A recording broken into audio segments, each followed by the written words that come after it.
안녕하세요, 호쌤입니다. 오늘 아침에 이스라엘 전쟁 관련주를 소개해드린 바가 있었는데요. 모두 상승장을 보여주었고요. 아침에 강한 상승세, 그리고 이후 조정을 거치다가 반등이 한번 있었기 때문에 장중에 수익 보신 분들 모두 축하드립니다. 오늘 테마를 이끌었던 종목들은 제약바이오 주들이었습니다. 제약바이오 같은 경우 꾸준히 상승장을 보여주는 종목들도 있고요. 또한 9월에도 이슈들이 있기 때문에 이 부분을 살펴보신다면 제약바이오 같은 경우 꾸준히 지켜볼 필요가 있을 것 같습니다. 제약바이오 테마주들이 상승한 이유는 여러가지 이유가 있을 텐데요. 일단 금리 인하에 대한 기대감이 있을 수가 있습니다. 일반적으로 기준금리 인하기에는 이자 부담이 줄어 많은 부채를 토대로 성장을 노리는 제약과 바이오, 인터넷 기술기업 같은 곳들이 주목을 받게 되는데요.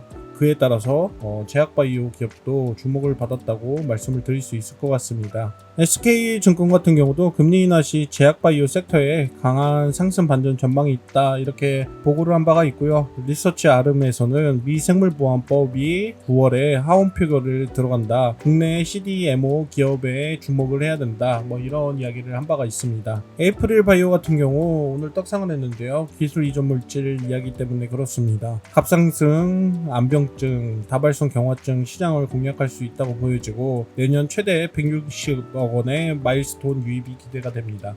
그렇다면 우리가 주목해야 될 것은 이제 8월 말이 되었기 때문에 이제 9월 증시를 예측해야 되는데요. 과연 9월에도 바이오가 주도주로 나설 수 있을 것인가? 이 부분을 굉장히 주목해서 봐야 될 것 같습니다. 9월의 바이오주 테마를 보기 위해서는 생물보안법이 가장 중요한 이슈로 자리를 잡을 것 같습니다. 이 생물보안법이라는 것은 중국 바이오 기업들의 미국 내 사업 제한을 골자로 하는 법안인데요.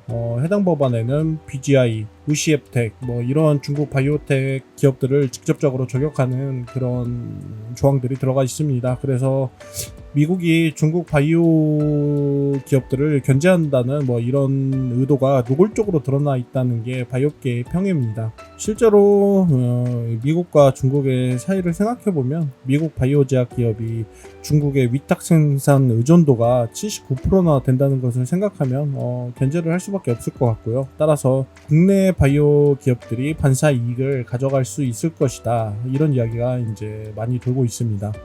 이제 따라서 이제 9월에 주목할 점은 생물보안법이 9월에 하원에 표결이 될 텐데 그 부분을 굉장히 주목해서 보면 될 것 같습니다. 실제로 ST팜 같은 경우 최근 중국 기업을 대체했죠. 글로벌 빅파마 저분자 블록버스터 신약 원료의약품 공급사로 선정이 되면서요.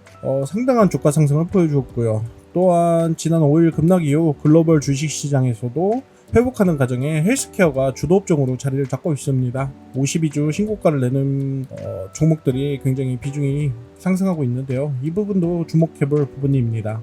국내 주식 같은 경우 신고가를 터치한 기업들은 유한양행, 녹십자, 종근당 바이오, SK 바이오팜, 바이넥스, ST팜, ABL 바이오, 이런 기업들이 신고가를 터치해 주었고요. 상승장을 보여준 종목으로는 브로노이, 에이프릴 바이오, GI 이노베이션, 브릿지 바이오, 테라퓨틱스, 그 다음에 ST팜, 이런 종목들이 상승장을 보여주기 시작했습니다. 9월달 같은 경우 제약바이오 종목들이 주도를 할 부분들이 분명히 있어 보입니다. 따라서 관심이 있으신 종목들 같은 경우 적당한 놀림을 줬을 때 분할 매수를 통해서 들어가 보시는 것도 괜찮아 보이고요. 네, 그를 통해서 수익을 실현하셨으면 좋겠습니다.